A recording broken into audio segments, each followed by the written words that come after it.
వెళ్ళిపోతుంది. అయితే ఆ స్త్రీకి యోవాబు గారు చక్కగా బోధించాడు. ఏం జరిగింది దానికంటే ముందు మీకు తెలుసు, అబ్షాలోము గారు పారిపోవడం జరుగుతుంది. తన అన్నయ్య అమ్మను చంపేసి పారిపోయి తన అమ్మమ్మ వారి ఊరు దగ్గర ఉండిపోవడం జరుగుతుంది. అయితే అక్కడ 3 సంవత్సరాలు నివాసం ఉంటాడు. అయితే దావీదు గారు సరే చనిపోయినాడు కదా, అమ్మని గురించి నేను ఎందుకు బాధపడ్డామని చెప్పి ఆలోచించడం మానేసి బ్రతికున్న కుమారుడైన అబ్షాలోము కోసం బాధపడుతూ ఆలోచిస్తూ ఉంటాడు. అయితే ఈ విషయం అంత రాజ్యం అంతటికి తెలుసు, కానీ ఎవరు కూడా సాహసం చేయలేకపోతున్నారు. సాహసం చేసి దావీదు అక్కగారైన సెరూయా కుమారుడు యోవాబు సాహసం చేసి ఒక స్త్రీని పిలువనంపించి ఇలా జరిగింది విషయం.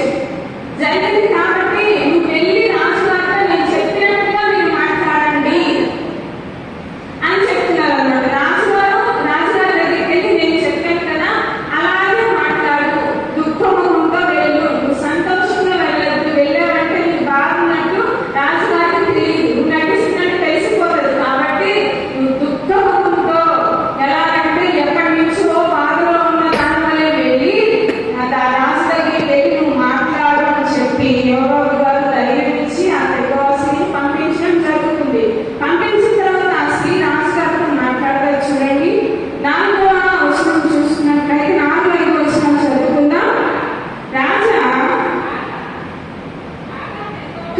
తెకోవ ఊరి స్త్రీ రాజు వద్దకు వచ్చి సాగిలపడి నమస్కారం చేసి రాజా రక్షించు అనగా రాజు నీకేమి కష్టం వచ్చిందని అడిగాడు.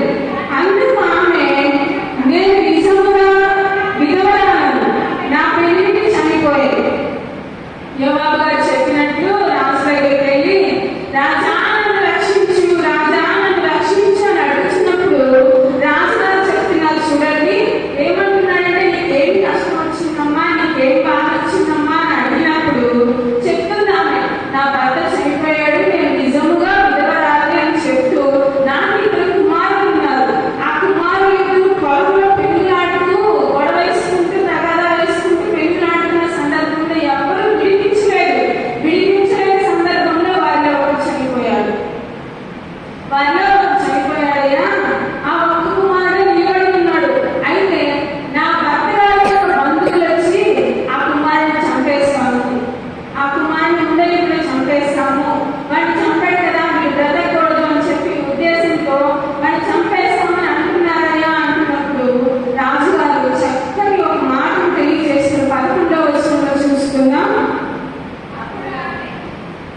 11వ వచనం అప్పుడు ఆమె రాజువైన నీవు నీ దేవుడైన యెహోవాను స్మరించి హత్యకు ప్రతిహత్య చేయువారు నా కుమారుని నశింపజేయకుండా నాకు నాశనం చేయుట మాన్పించుమని మనవి చేయగా రాజు యెహోవా జీవము తోడు నీ కుమారుని తల వెంట్రుకలలో ఒకటైనను నేల రాలదనెను.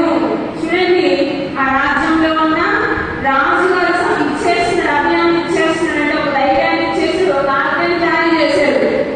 నా రాజ్యంలో ఎవ్వరు కూడా మీ కుమారుని మీద చెయ్యి వేయడానికి అధికారం లేదు, ఎవరికి హక్కు లేదు. ఒకవేళ వేసాడంటే నేను ఒప్పుకోను, మీ కుమారుని తల వెంట్రుకలు ఒక్కటి కూడా రాలదు అని చెప్పి ఆజ్ఞ ఇచ్చి ఆమె ఎంతో బలపరిచినట్టుగా మనకు అనిపిస్తుంది.